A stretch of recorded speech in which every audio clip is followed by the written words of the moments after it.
प्यारे दोस्तों, आज मैं आप लोगों के लिए एक ऐसा वाकया लेकर आई हूँ जिसे जानकर आपके रोंगटे खड़े हो जाएंगे और आप तौबा करने पर मजबूर हो जाएंगे। दोस्तों, आखिर सिलाई करने वाली एक आम सी लड़की रमज़ान में ऐसा क्या गुनाह करती थी जिसकी वजह से उस पर मरने के बाद सख्त अजाब आया। आखिर उसका कौन सा गुनाह उसके लिए अजाब की शक्ल इख्तियार कर गया। मैं आज आपको इस वीडियो में इसके बारे में पूरी तफसील से बताऊंगी। पूरी कहानी जानने के लिए आप वीडियो को आखिर तक ज़रूर देखें। मोहतरम नाज़रीन, कहा जाता है कि एक गांव में यास्मीन नामी एक औरत रहा करती थी।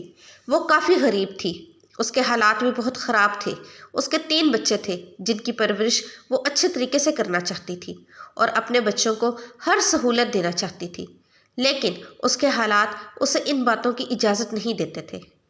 उसकी बहुत कम उम्र में शादी हो गई थी। उसका शौहर एक मामूली मुलाजमत करता था, जिसकी बदौलत उसके घर में गुर्बत ने डेरे डाल रखे थे। यास्मीन अक्सर अपने शौहर से कहा करती थी कि आप कहीं और नौकरी ढूंढें या फिर कोई और कारोबार करें, क्योंकि इस तरह हमारे घर के हालात कभी बेहतर नहीं होंगे। हम तो यूं ही गुर्बत में एड़ियां रगड़ रगड़ कर मर जाएंगे। लेकिन उसका शौहर इतना पढ़ा लिखा नहीं था, फिर नौकरी के मौके भी कम थे। यही वजह थी कि वो अपनी बीवी से कहता था कि मैं बहुत कोशिश करता हूँ, लेकिन कहीं और काम नहीं मिल रहा। मैं कैसे काम ढूंढूं, कहाँ ढूंढूं? वो बेबसी से अपना सर थाम कर रह जाता, जबकि यास्मीन उससे झगड़ा करती और कहती कि हमारे बच्चे होने वाले हैं, हम कब तक यूं गुर्बत वाली ज़िंदगी जीते रहेंगे। लेकिन यास्मीन का शौहर उसकी एक नहीं सुनता था। घरेलू झगड़ों से वो तंग आने लगा था। जब यास्मीन के घर पहली बेटी ने जन्म लिया तो यास्मीन का दिल उसके साथ लग गया और वो मोहब्बत से उसके साथ वक्त गुजारने लगी। लेकिन जैसे ही बच्ची थोड़ी बड़ी हुई, उसकी ज़रूरियात ने यास्मीन को फिर से अपने शौहर के सामने ला खड़ा कर दिया। वो कहने लगी कि अब तो हमारी बच्ची भी हो गई है, आप बहुत मुश्किल से मेरी ज़रूरियात को पूरा करते हैं, लेकिन अब बच्ची की ज़रूरियात कैसे पूरी करेंगे? आप कोई और काम क्यों नहीं ढूंढ लेते? यास्मीन का शौहर झंझला जाता और गुस्से में आकर कहता कि मैं कहाँ से खर्चे पूरे करूं? तुम अच्छी तरह जानती हो कि मेरी तनख्वाह कितनी है। जो तनख्वाह मिलती है तुम्हारे हाथ पर रख देता हूँ। मैं आखिर कैसे तुम्हारे इन इजाफी खर्चों के लिए रकम लाऊं? ना तो मैं कहीं डाका डाल सकता हूँ, ना ही मैं चोरी कर सकता हूँ। इसलिए जो मिल रहा है उसी पर सब्र और शुक्र करो। यास्मीन का शौहर तंग आकर अपनी बीवी से कहकर दूसरे कमरे में जाकर सो जाता, जबकि वो सारी रात कुढ़ती रहती, रोती रहती।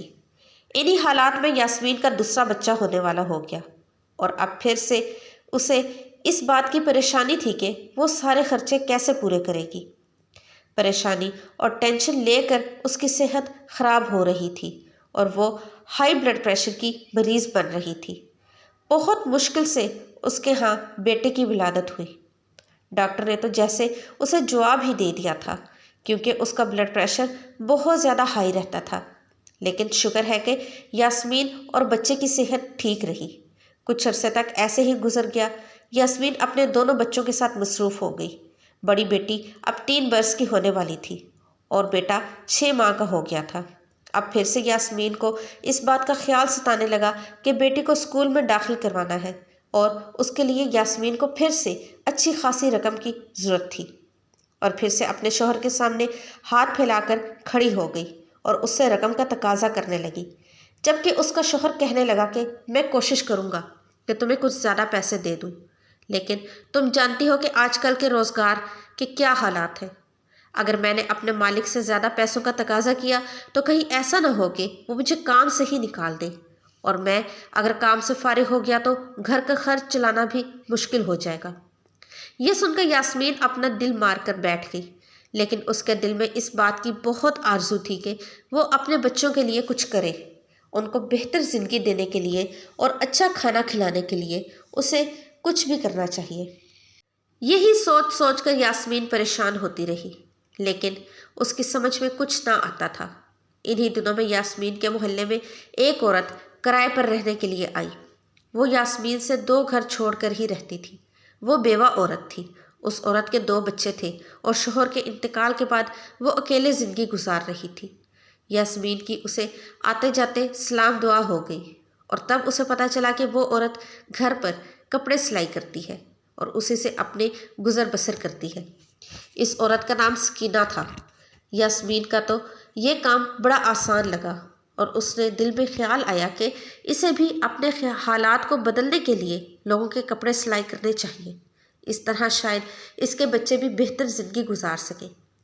یہی سوچ کر یاسمین نے سکینہ سے بات کی اور کہا کہ مجھے بھی سلائی سکھا دیں، میں چاہتی ہوں کہ میرے حالات بھی بہتر ہو جائیں۔ میرے شوہر کی کمائی میں میرا گزارا نہیں ہوتا، جس کی وجہ سے میں بہت ساری چیزوں کے اوپر اپنا دل مار کر بیٹھ جاتی ہوں۔ میرے بچوں کو اچھے کپڑے نہیں ملتے، انہیں اچھا کھانے کو نہیں ملتا، میں بہت پریشان ہوتی ہوں۔ آپ اگر مجھے سلائی سکھا دیں گی تو مہربانی ہوگی، شاید اس طرح میری بھی مشکل آسان ہو جائے۔ یاسمین نے جب سکینہ سے درخواست کی تو سکینہ نے فوراً رضامندی دے دی اور کہنے لگی کہ ارے یہ تو کوئی مشکل بات نہیں، تم روز میرے پاس آیا کرو، مجھے پوری امید ہے کہ تم جلدی ہی یہ کام سیکھ لو گی۔ اور یوں یاسمین نے سکینہ کے پاس جانا شروع کر دیا۔ وہ روزانہ بچوں کو اسکول بھیج کر سکینہ کے پاس آ جاتی۔ سکینہ کے بچے بھی اسکول چلے جاتے تھے اور وہ دونوں بیٹھ کر کپڑے سلائی کرتی۔ یاسمین آہستہ آہستہ کام سیکھ رہی تھی اور پھر بہت جلد اس کے کام میں بڑھوتری آتی تھی۔ اب تو وہ سکینہ کی مدد کے بغیر سوٹ سی لینے لگی تھی۔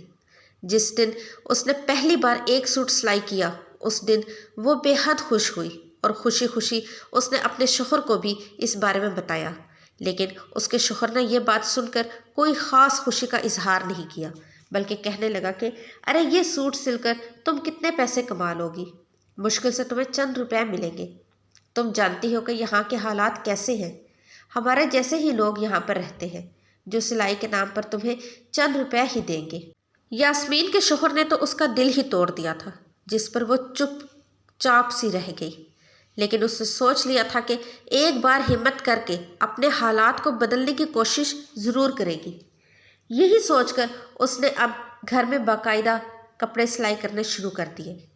شروع میں اسے بہت کم کام ملتا تھا، لیکن پھر آہستہ آہستہ جیسے اس کے کام میں صفائی اور نفاست آتی گئی ویسے ویسے اسے کام اور زیادہ ملنے لگا۔ اب تو یاسمین بے حد مصروف رہنے لگی تھی۔ وہ کپڑے سلائی کرتی اور اکثر گھر کے کاموں اور بچوں کو نظر انداز کرنے لگی تھی۔ اسی دوران وہ تیسری بار حاملہ ہو گئی اور اس کی طبیعت کافی خراب سی رہنے لگی تھی، لیکن اس دوران بھی یاسمین نے سلائی کا کام نہیں چھوڑا، بلکہ وہ لگاتار کپڑے سلتی رہتی اور بچوں کو نظر انداز کر کے اپنے کام میں لگی رہتی۔ تیسری بار یاسمین کے ہاں پھر سے ایک بیٹی نے جنم لیا اور اب یاسمین بہت زیادہ کمزور ہو چکی تھی، لیکن اس دوران بھی اس نے کپڑے سلنا نہیں چھوڑا۔ یاسمین کی بڑی بیٹی اب بڑی ہو رہی تھی، بڑے دونوں بچے تو اسکول جاتے تھے اور اس کے سارے خرچ یاسمین ہی اٹھا رہی تھی، جبکہ اس کے شوہر کی معمولی سے تنخواہ میں گھر کا 2 وقت کا کھانا پورا کرنا بھی بہت مشکل تھا۔ سکینہ اب یہاں سے جا چکی تھی کیونکہ اس گھر کا کرایہ بڑھ چکا تھا اور سکینہ اتنا کرایہ نہیں دے سکتی تھی، اس لیے اس نے کہیں اور سستا سا گھر لے لیا۔ یاسمین نے دن رات محنت مزدوری کر کے لوگوں کے کپڑے سلائی کر کے اور قسطیں ڈال کر ایک چھوٹا سا پلاٹ خرید لیا تھا۔ اس کا ارادہ تھا کہ جلد ہی اس پر ایک گھر تعمیر کیا جائے، کیونکہ وہ کرائے کے گھر سے تنگ آ چکی تھی اور اب اس جھنجٹ سے نجات پانا چاہتی تھی، کیونکہ اس کے بچے بڑے ہو رہے تھے، ان کے خرچے بھی اسی حساب سے بڑھ رہے تھے۔ یاسمین کی آنکھوں پر اب چشمہ لگ چکا تھا اور وہ پہلے سے کمزور ہو گئی تھی۔ اسے اپنے شوہر سے کوئی لگاؤ نہیں رہا تھا، اس کا شوہر بھی محنت اور مزدوری کر کے رات کو تھکا ہوا آتا تھا اور یاسمین کی تھوڑی سی توجہ کے لیے ترستا تھا۔ اسی دوران رمضان کے روزے شروع ہو چکے تھے اور تبھی ایک دن نہ جانے کیا ہوا کہ یاسمین کی حالت بگڑنے لگی، اس کی سانس اکھڑنے لگی تھی اور وہ بے حد کمزوری محسوس کر رہی تھی۔ یاسمین نے اپنی طبیعت کو نظر انداز کیا اور مشین پر بیٹھ کر کپڑے سلتی رہی، لیکن کچھ ہی دیر گزری تھی کہ وہ بے چینی سے اپنے سینے کو ملنے لگی۔ ایسا لگ رہا تھا کہ جیسے کوئی بھاری بوجھ اس کے سینے پر رکھا ہوا ہو۔ اس نے اپنے سینے پر دباؤ محسوس کیا تو ایک دم گھبرا کر اٹھی اور پانی پینے کے لیے کچن کی طرف گئی۔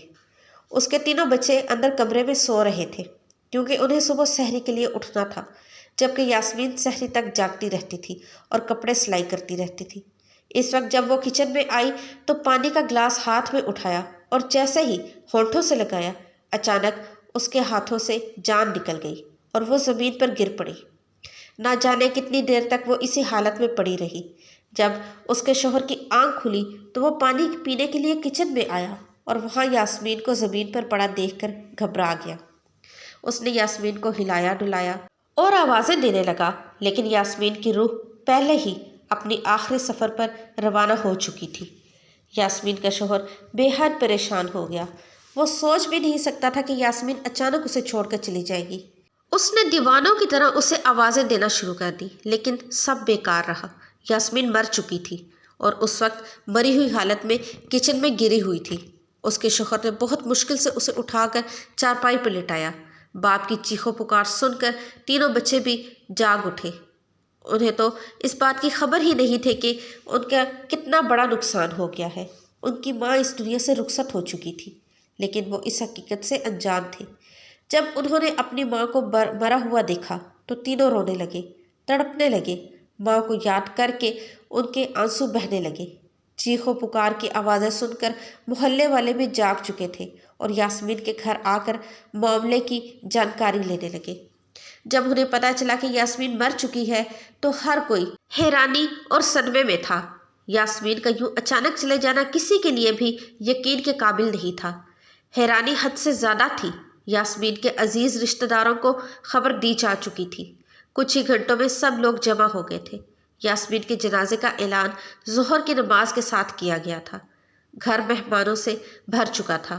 मोहल्ले वाले भी यहीं मौजूद थे और यास्मीन की तारीफ़ों में मसरूफ़ थे। हर कोई उसकी अच्छाइयों को याद कर रहा था। अरे यास्मीन तो इतनी अच्छी थी कि उसने कभी अपने हालात की तंगी का रोना नहीं रोया था।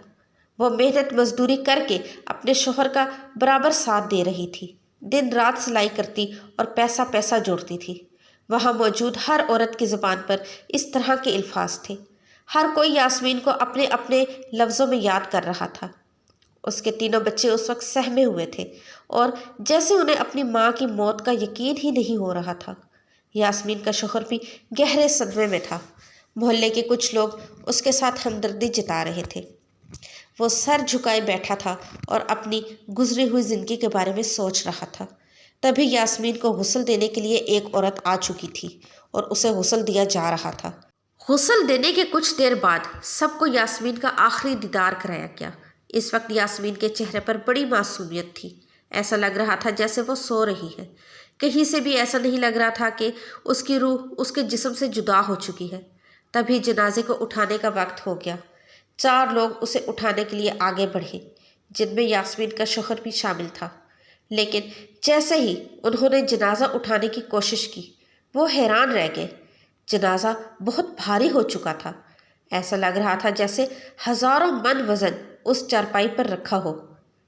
चारों लोगों ने एक दूसरे की तरफ हैरत से देखा, क्योंकि जनाजा अपनी जगह से हिल तक नहीं रहा था।